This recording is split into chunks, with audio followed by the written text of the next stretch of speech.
shared with me that one pastor and many ministers, and in that, just at that moment, I was turned in hand, and before I begin, notice that our discussion, our talk tonight is about when God steps into my life or our life, and I'm calling if Sarah and Christy and Cammie and Tammy would come forward, please.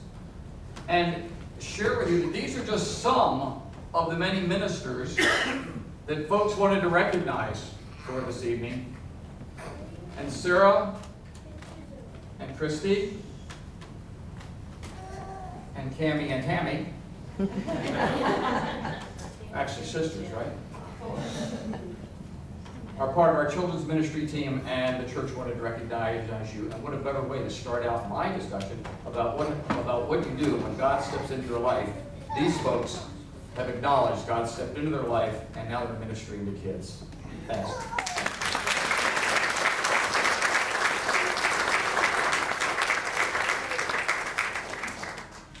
For those who are guests, we certainly want to kind of catch up to speed. For the last month, we have been talking about when God interrupts life.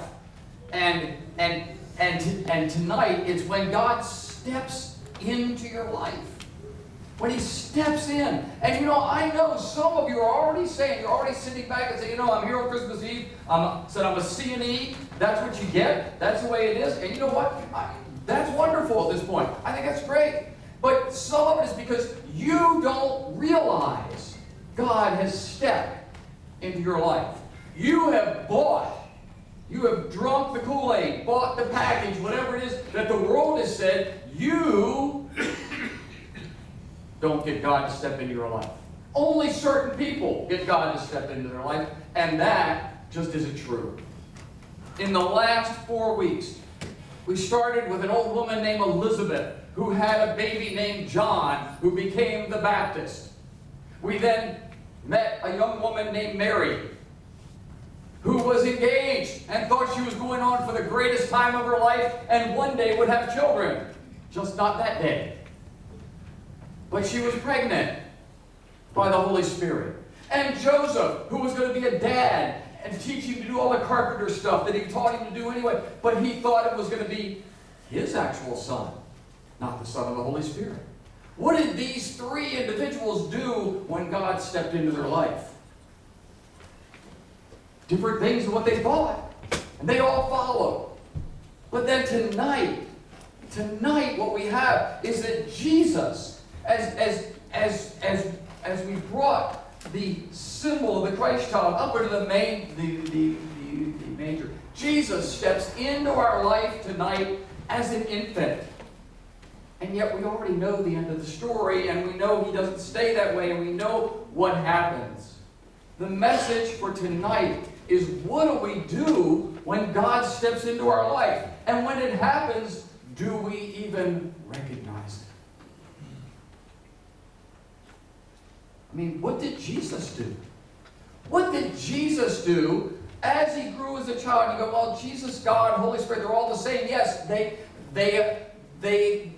truly are. But in this is an example in the human Christ. There's an example to us. And Jesus not only was that person, but He was the example to show us how to live. And Jesus responded all the way to the cross. Responded as an adolescent. Instead of hanging out at the mall, He went to the temple and preached. And you'd say, wow, how did He do that? He said, well, He did that because He was God. But what He was showing us was an example of what you do when God steps into your life. When God steps into your life, you do things that you didn't believe you could or that you ever would. And there are testimonies sitting in this room that I know that to be true. I know it to be true. Tonight, we are all here because God stepped into the world as a baby.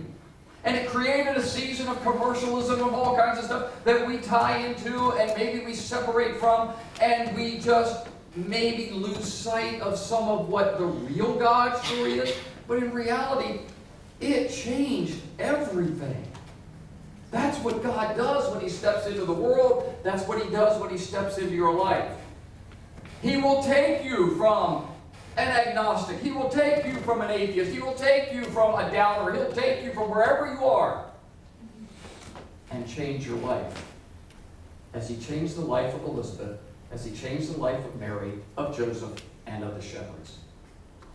Those were real people. Those weren't some special high priesthood. Those were real people, just like us. God has stepped into our lives. He has stepped into our world. God has stepped into your life in elementary school. For those of you in elementary school, God has stepped into your life. Some of you have shared that message, and you didn't even realize it. For those of you in middle school, God has stepped into your life. He stepped into your life when you thought that your only goal in life was to have to make as many friends as you possibly could, and found out that most of them were really hard to keep and maybe weren't even worth having. And yet God has stepped into your life. While you were trying to make everyone else happy, except maybe your parents, God was there. God steps into your life in high school, and He comes, as high school it begins to come to a close, and adulthood stares you in the face. And you're looking around going, I can't be an adult. I'm not that person. What do I do? God steps in and says, hey, we're going to go to the next place. And some of us realize it's God. Just like tonight, the shepherds realized it. But you understand there were other shepherds in the field? There were other shepherds elsewhere who didn't get the message. We think all the shepherds in all of Judea went to the manger. No. Just like today. Some people know when God steps in their life, and they're looking for it and they acknowledge it. And sometimes it's big, like a multitude of angels. And sometimes it's a message as you're leaving elementary to go to middle, middle to go to high, high to go to college, or out into a job, that you will make it. What about those of us in adulthood already? Some of us have said we've accepted Christ and we put ourselves in a position we've acknowledged when God steps into our life, we change. I have the testimony of, at least through all of our men's group and some others, when God steps into your life, what happens with addiction? It changes. You're still that man or woman, but it changes. When God steps into your life in the midst of the tragedy that we thought we had on Sunday. And I'm going to share, and I'm not going to put her on the spot, but one of our members, as we were packing food just this week, said, with all due respect, she said, I don't want this to sound wrong. She said, but I stood back and I watched. And she said, what I saw was beautiful. One of the special ladies in our church lay ill, and what she saw was beautiful.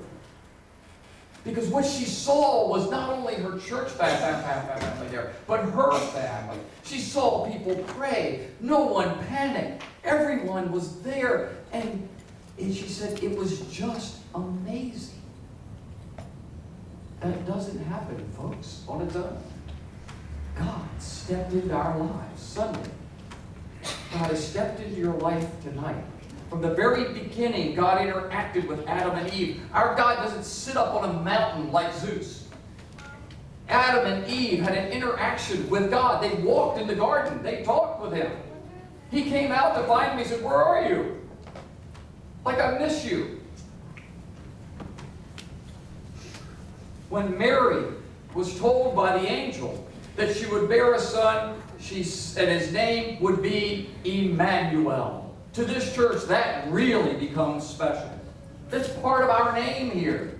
And that's part of the message that I think we sometimes miss at Christmas, because Emmanuel, in Matthew, the words that follow means God with us. This was the first time. You had to understand the history of all the religions of the world. This is the first time that a God was with people. Gods were out there. They weren't with people. God is not off at a distance. I'm betting at least some of you came here and for this evening and even wondered if God even existed at all. I mean, you come to church at Christmas because it's what you do. I understand that. Some of you came because you finally get to sing all the Christmas carols I would let you sing for the last month.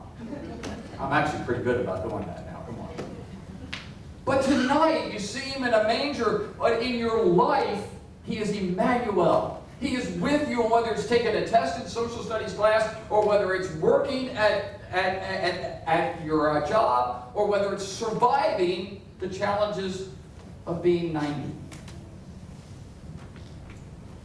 When God steps into your life, things change. Elizabeth went from an old woman to the mother of a young boy. Zechariah, her husband, went from an old man to the father of a young boy. Mary and Joseph went from engaged to parents. Shepherds went from standing in a field in the middle of the night to going to a manger and praising a God that maybe they had never known. Today, tonight, when God steps into your life tonight, when you realize it, this Christmas, when God steps into your life, simply remember, Emmanuel, God with you always.